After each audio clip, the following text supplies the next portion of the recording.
Deus te conhece, Deus conhece cada um.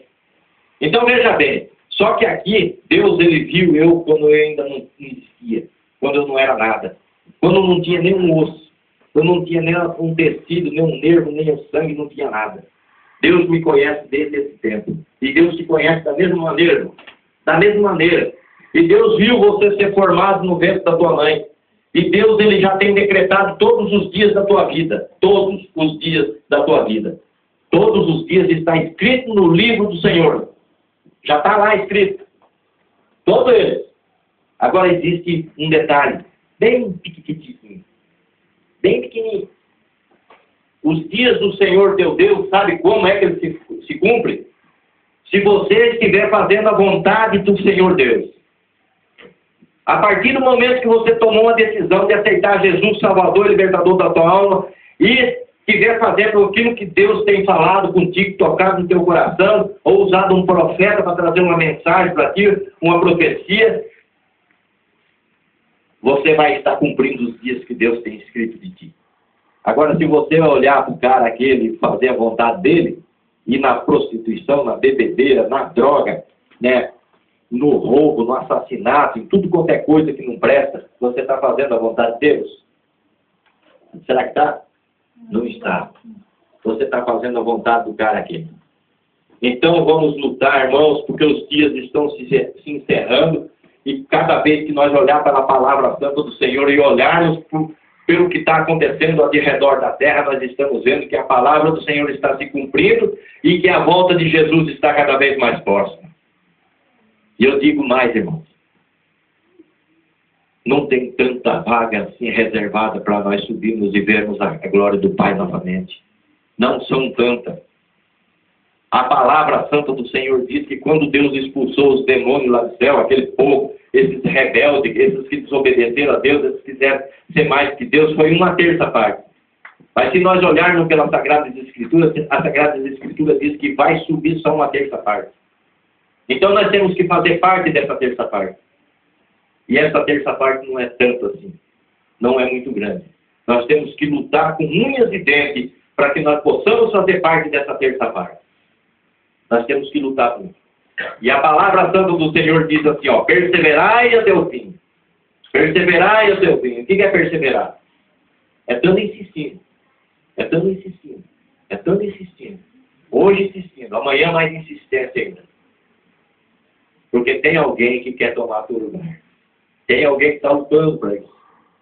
Se nós olharmos, irmãos, ao homem que busca a Deus, ele vai herdar a coroa da mão do Senhor.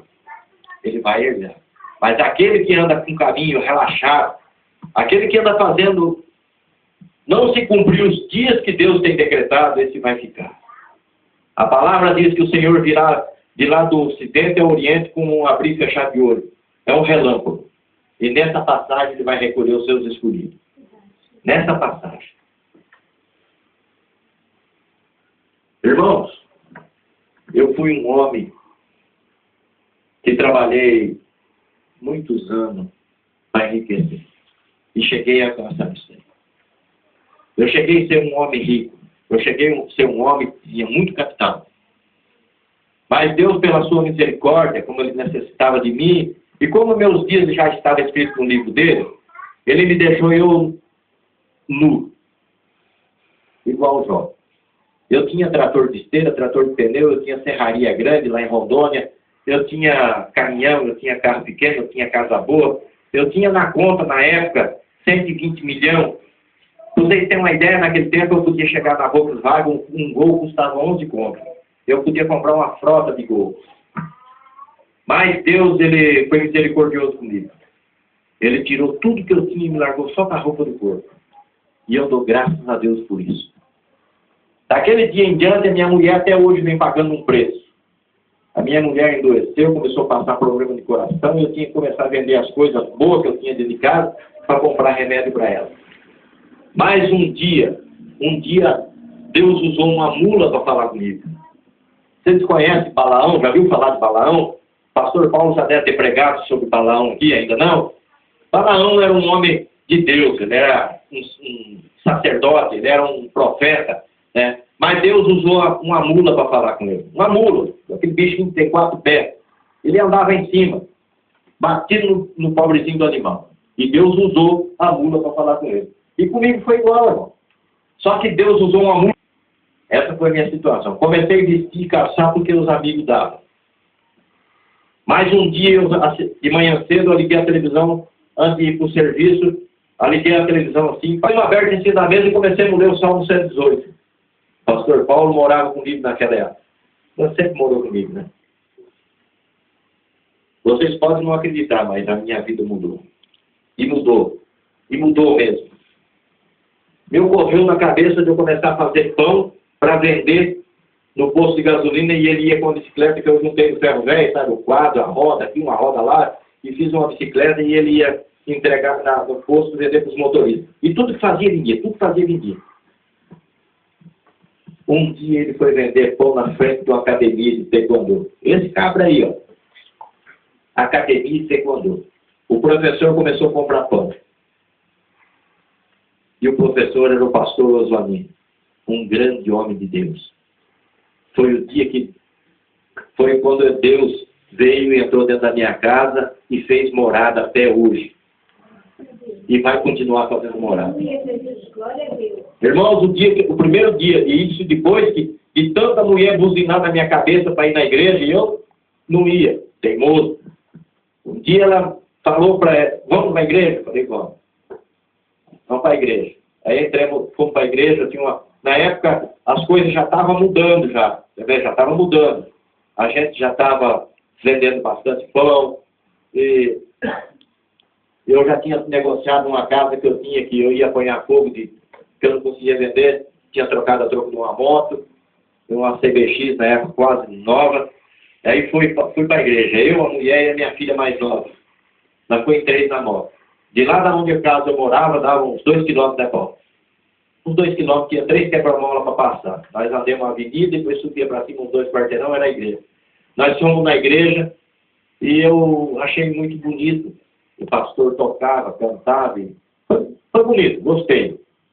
Só que quando nós saímos para ir embora, que nós estávamos indo embora assim, que eu peguei aquela avenida assim, eu passei um quebra-mola, quando eu cheguei perto do quebra-mola, botei uma segundinha na moto para passar, que estava muito pesado.